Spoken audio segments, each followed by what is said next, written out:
Take me back to that day when you all were swimming.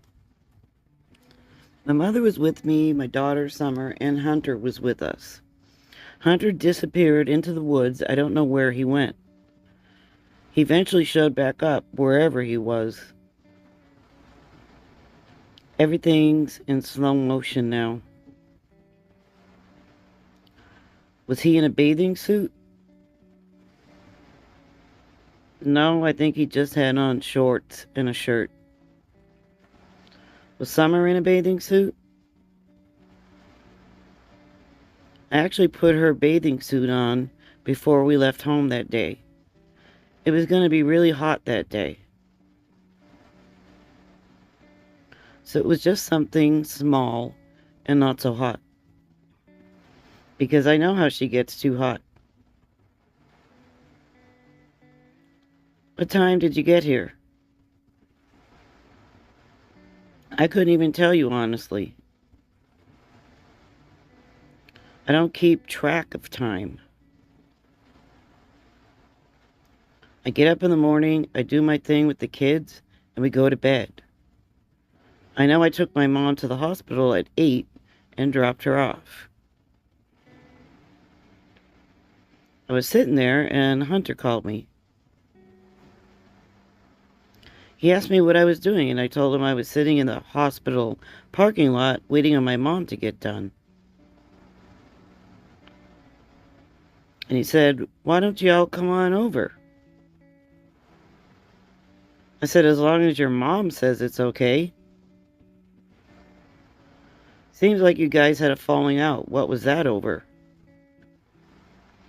Hunter's dad come down here and was supposed to be moving out here.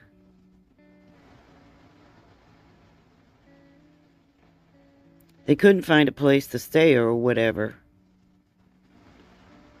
I can't remember what the guy's name was.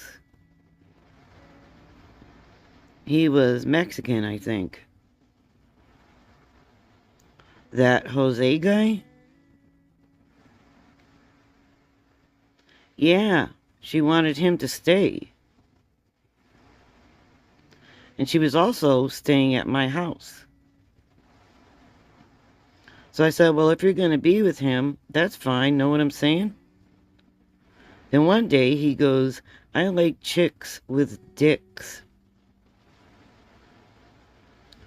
She's hot, all pissed, and goes, "Call my mom. I'm going back to my place." I'm out of here. So I don't even know what really happened. Ever since that, she's been hateful towards me. I don't get it. I really wish I could understand it. She stuck me with that guy, and my husband got home. He's like, "Well, who's this guy, you know?" I'm like, "Ellie left him here, abandoned him here." I'm like, "He ain't got no place to go." Know what I'm saying?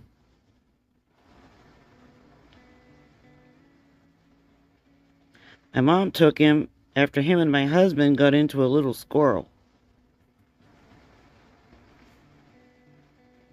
My mom took him, I believe, to North Carolina to some chick's house. That was the end of him. I never heard from him again. What kind of vehicle did he have? He didn't have no vehicle. Back to swimming. What was Summer doing? She was just playing in the water like a normal kid. With Hunter saying she slipped on a rock? There's no rocks.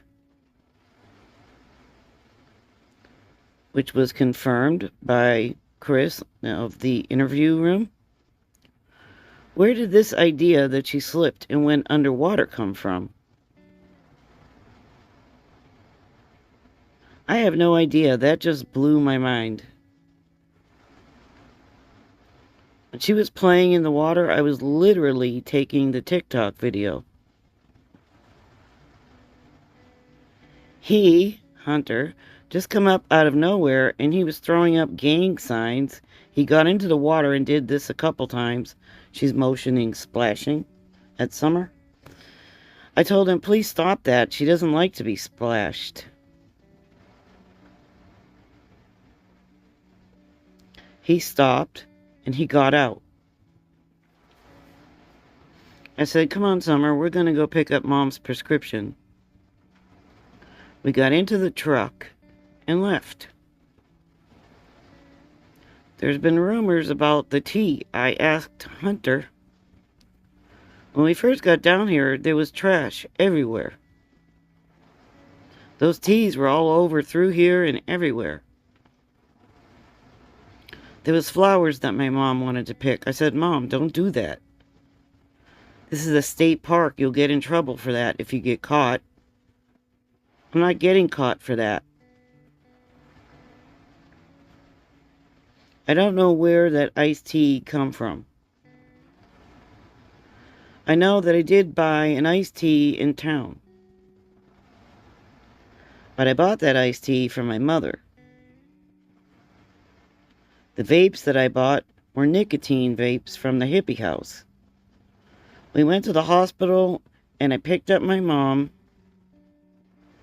We went to the smoke shop and I got my mom that twisted tea that she wanted. Then I stopped at the hippie house and I got myself some smoke nicotine vapes. I think they were Skittles, because that's the kind I like. They actually taste like Skittles. That's the only kind I'll buy. From there, we went straight down to Walgreens. After we got done at the hippie house, I bought 3 of them, I think. I set them right down on the console. Hunter, asked for one, and I said, no, you can't have none. Did he take one? I don't know. I honestly don't know. After we dropped off Mom's prescription, I said we might as well come down here and let Summer play for a little bit. I honestly didn't see him drink down here.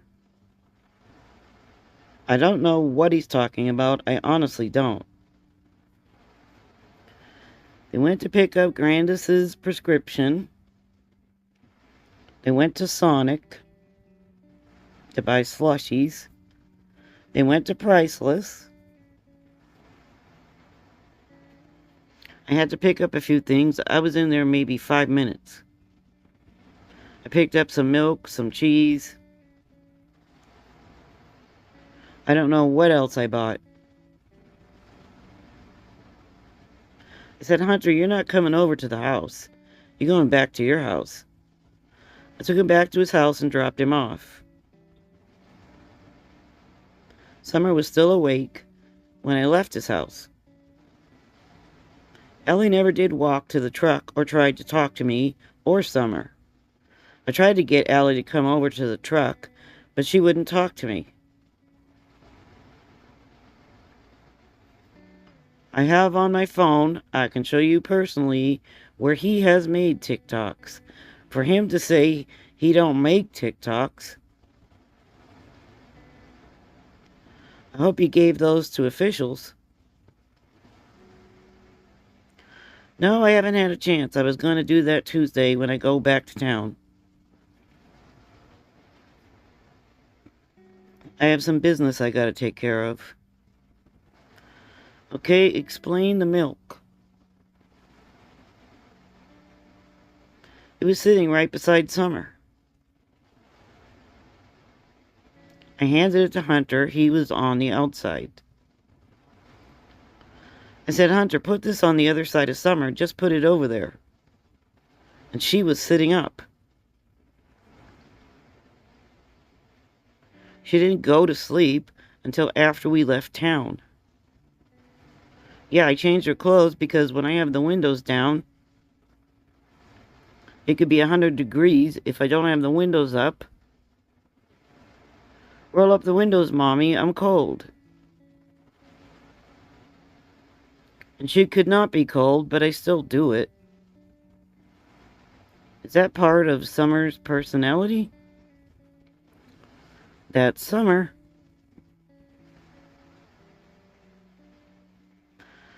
I want to know about Summer. She's a happy little girl. She's the best little girl anybody could imagine. Happy-go-lucky, nothing ever brings her down hardly.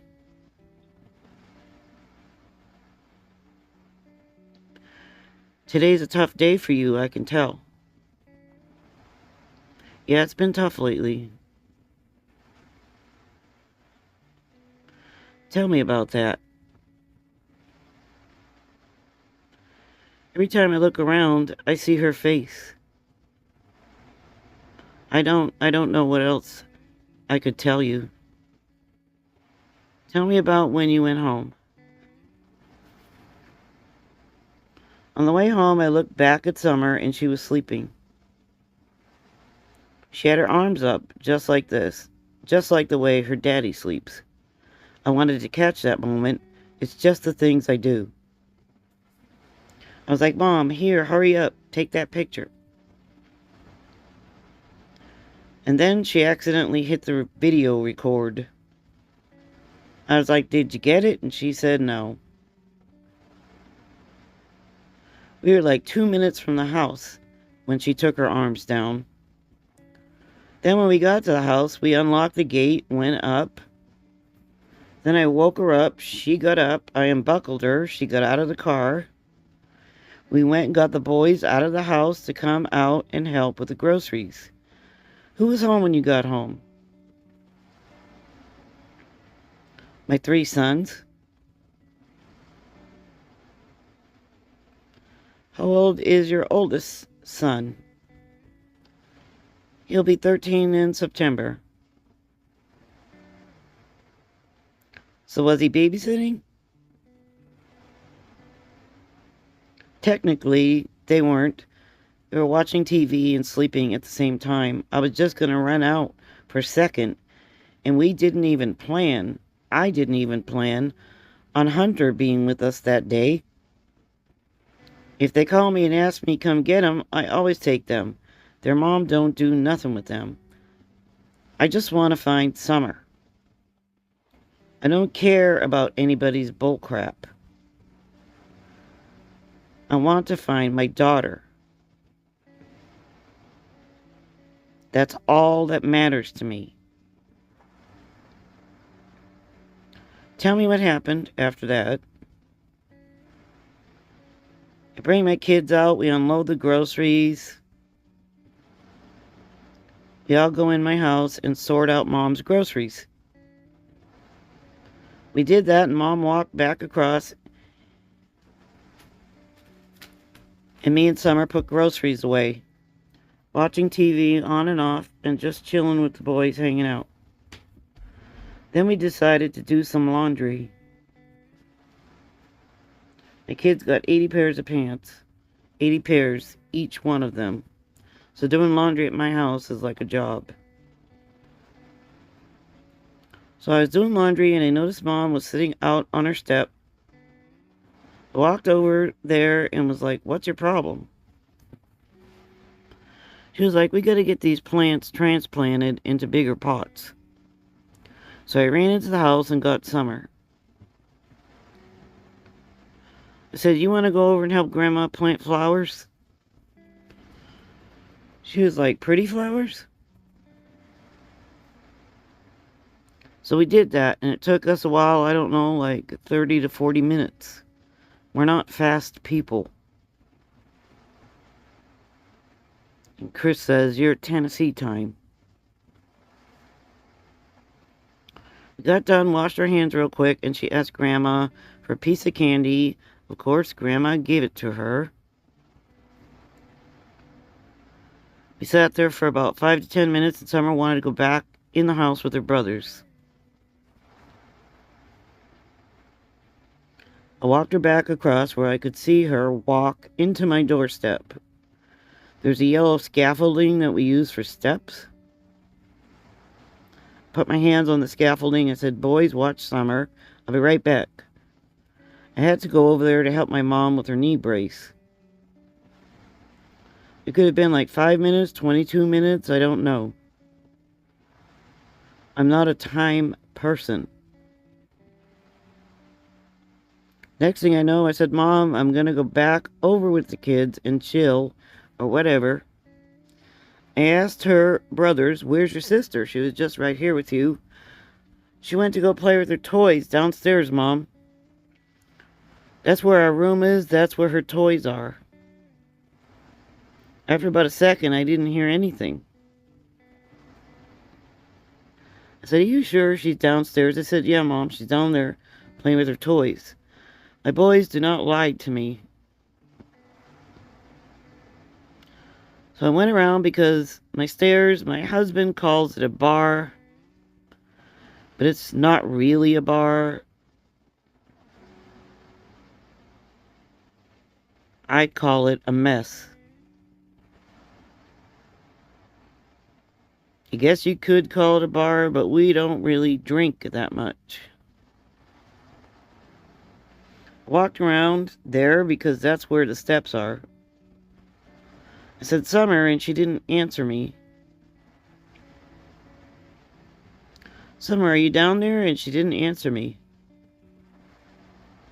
So I ran down the stairs pretty much. I was freaking out. I was like, why isn't she answering me? I blew up. I went looking for her everywhere and couldn't find her anywhere.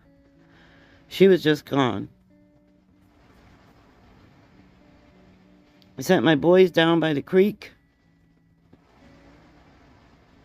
I freaked out. I called Dawn because that's what I do automatically. I said, "I can't find Summer. Come home now." And he said, "Call the cops." So I threw my phone down on the back of his pickup truck and ran over to Mom's, grabbed her phone because it's AT&T. I dialed 911. I said, "I cannot find my daughter." I wasn't just going to sit there waiting around for them to send people out. I jumped in my mom's truck. I drove down the driveway as fast as I could. I drove everywhere I could possibly think. I didn't see no cars. I didn't see nobody at all. I was like flipping out. As you call it, I was a hot mess. It makes no sense. The only thing that comes to my mind is that somebody snuck up there into that yard and took my baby girl. Chris says, "What are the odds of that?" Candus said, "It happens all the time, all the way around the world." From your perspective, what are the odds? She said, "I don't know, 50-50. What would be the 50% that it didn't happen? What are the other possibilities?" Candus said, "I have no idea." Could she have walked away and fallen? Knowing my daughter, no. What's in your heart today? What do you hope? What do you hold on to? In my heart, I believe, and this is just the way I feel that somebody has got her hid out somewhere and is keeping her away from us. First of all, I didn't know how many sex offenders live around my house. Only 8 minutes from my property. My daughter never goes anywhere because we've taught her. There's dangerous snakes, there's bears, there's packs of dogs, there's coyotes, there's everything imaginable out in those woods that can hurt you. I even taught my boys that. She would never ever go anywhere past that swing that's on that tree. What about this call that Hunter said Don called you while you were in line for the prescription? He called and asked me how everything was going and when we were going to be home. Hunter related Don said something about somebody being on the property. Is that true? Sorry to say it, but that's a bunch of bullshit. It makes me so mad that somebody can stand there and lie to law enforcement, to everybody. It makes me so mad. It just makes my blood boil. So she disappears. I don't know what else to say. Chris says, how can we connect that dot? She says, for instance, that Dobbs guy that was staying across at my neighbor's house. He was staying there around the same time. And Tony Hammonds, whoever the hell he is, he was down through there. Who was there when you got home? There was nobody there. My mom mentioned a blue van at my neighbor's house. I just thought she had company. I didn't know there was a guy that was trying to move in there. I didn't know that. I didn't think nothing of it. I just thought the neighbors had visitors. You got a lot going on, Candus, and I respect you. I'm sorry that you're having all this problem. No matter what we say, you or me, somebody's going to question it. Candus said it doesn't matter what I do or say or try to prove to people. Somebody's always going to try to twist my stuff. And for that one woman to go on there and say that stuff that works with Allie, she don't know me and my kids. She don't know what they do every day. I've seen all your pictures and that speaks volumes. We're not all perfect. Nobody's perfect. Candus says, never have been perfect. Never tried to be perfect. I am a person just like you or your wife or that person out there on that jet ski. I'm no different than anybody else. We all make mistakes. There's no question about that. Candus says, I can't even enjoy life without my kids.